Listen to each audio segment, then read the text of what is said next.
नमस्कार, आप देख रहे हैं न्यूज़ 24। मैं हूं विपनेश माथुर। आज इलाज कर देंगे, ये यूपी की सियासत में आजमाए जा रहे वो लफ्ज हैं जो 27 की सियासी लड़ाई अभी से कितनी भीषण हो चली है ये बताने के लिए काफी है। इलाज करने की बात कही है अखिलेश यादव ने। 27 के सपनों में आड़े आ रही हिंदुत्व मॉडल के इलाज का सपना अखिलेश आम जनता के मुद्दों के सारे खोज रहे हैं। महंगाई पर सरकार को घेरने के लिए अखिलेश यादव कन्नौज के आलू मंडी पहुंचे, व्यापारियों से बात की, महंगाई और उनकी सुरक्षा का मुद्दा उठाया। दूसरी ओर योगी आदित्यनाथ हिंदू एकता के नारे के साथ विपक्ष के सारे मुद्दों को धराशायी करने में जुटे हैं।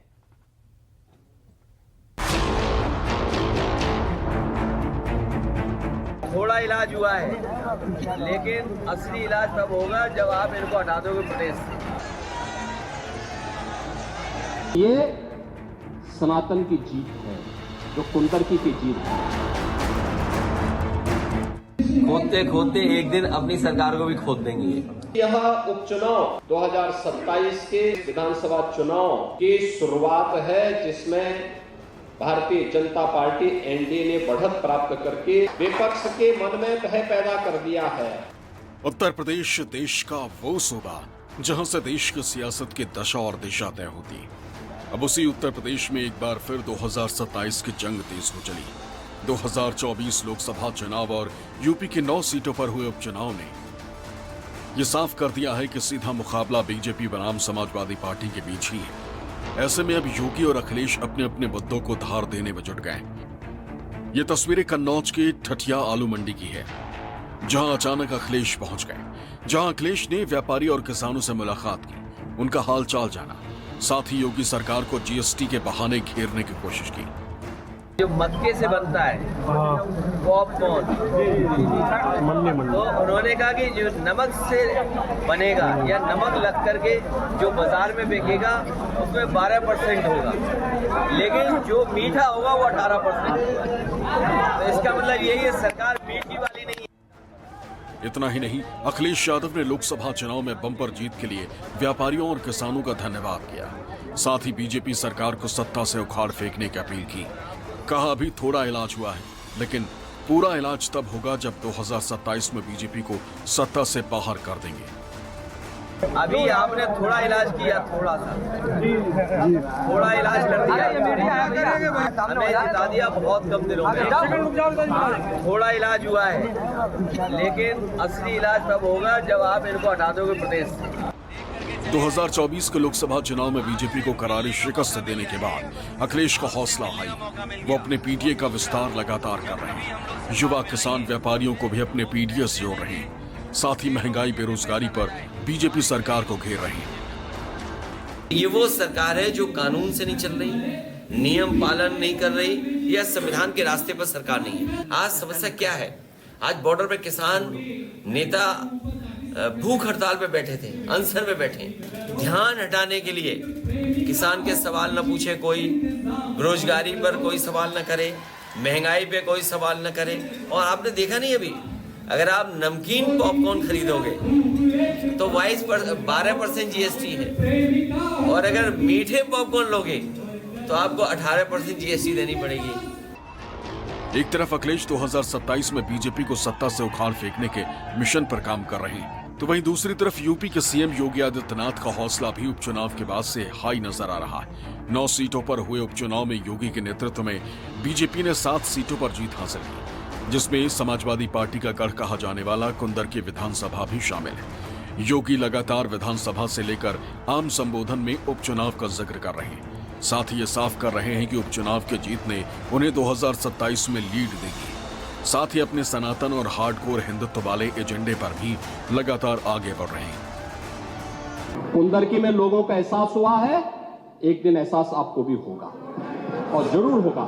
और इसीलिए मैं आपसे कहना चाहूंगा कि ये सनातन की जीत है, जो कुंदरकी की जीत है। यह उपचुनाव 2027 के उत्तर प्रदेश विधानसभा चुनाव की शुरुआत है, जिसमें भारतीय जनता पार्टी एनडीए ने बढ़त प्राप्त करके पहले ही विपक्ष के मन में भय पैदा कर दिया है। दरअसल 2027 के चुनाव में भले ही अभी 2 साल का वक्त बचा, लेकिन 27 में अपनी जीत सुनिश्चित करने के लिए योगी से लेकर अखिलेश लगातार अपने अपने सियासी मॉडल पर काम कर रहे हैं और इन सब के बीच संभल सियासत का केंद्र बना हुआ।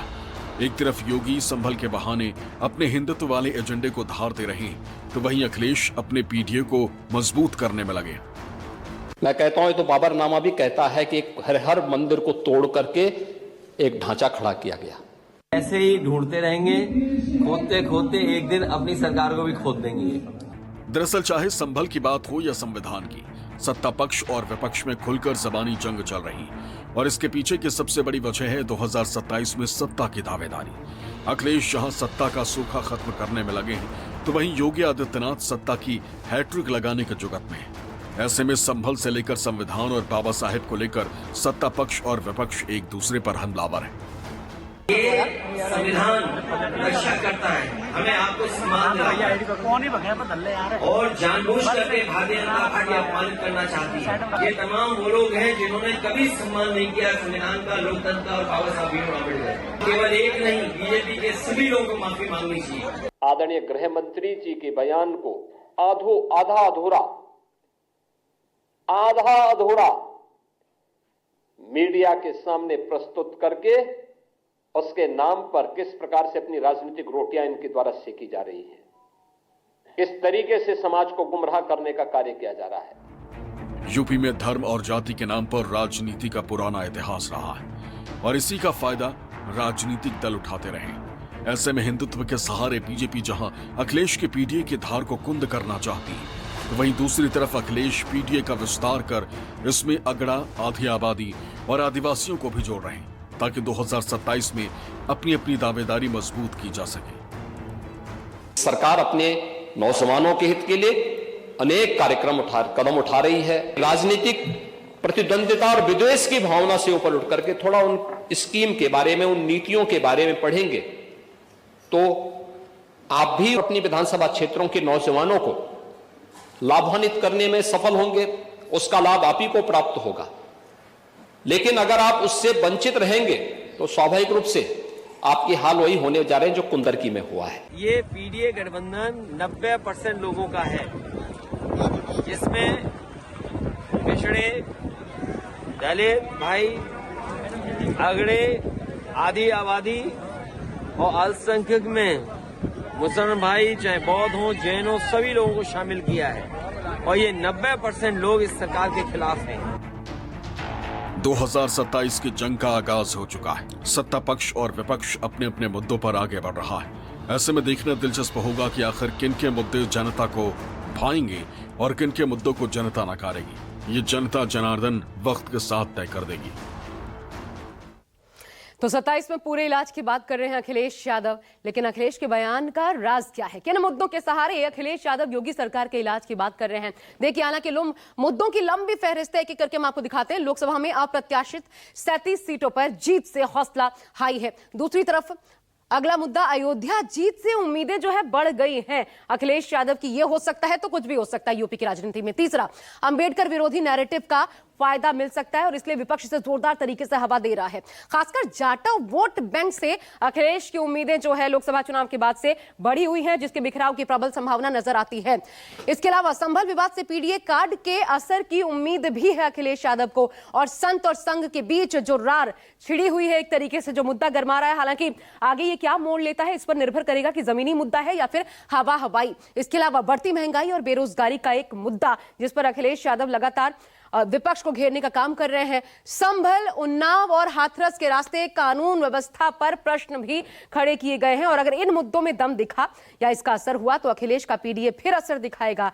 लेकिन इन मुद्दों की काट के लिए योगी आदित्यनाथ के पास क्या प्लान है, ये आगे देखना होगा। लेकिन अब मैं आपको बताती हूं, देखिए योगी आदित्यनाथ किस राह पर चल रहे हैं। उपचुनाव में जीत से उनका भी हौसला हाई है। 9 में से 7 सीटें मिली, इसलिए हौसला हाई होना लाजमी है। आक्रामक हिंदुत्व फॉर्मूले से उम्मीदें बढ़ गई हैं, जिसने असर दिखाया उपचुनाव में। हिंदुत्व के ही सहारे पीडीए वोट बैंक में डेंट का प्लान है और यही कारण है कि विपक्ष के खिलाफ हिंदुत्व विरोधी नैरेटिव सेट करने की कोशिश कर रहे हैं योगी आदित्यनाथ। और खासकर संभल आप जब देखते हैं तो संभल के बहाने बहुसंख्यक बनाम अल्पसंख्यक का एजेंडा ये नजर आ रहा है और योगी आदित्यनाथ ने यूपी को हिंदुत्व की प्रयोगशाला बनाकर हैट्रिक लगाने की तैयारी कर ली है। ऐसे में आने वाले समय में प्रदेश की सियासत में और संघर्ष दिखना तय मानिए।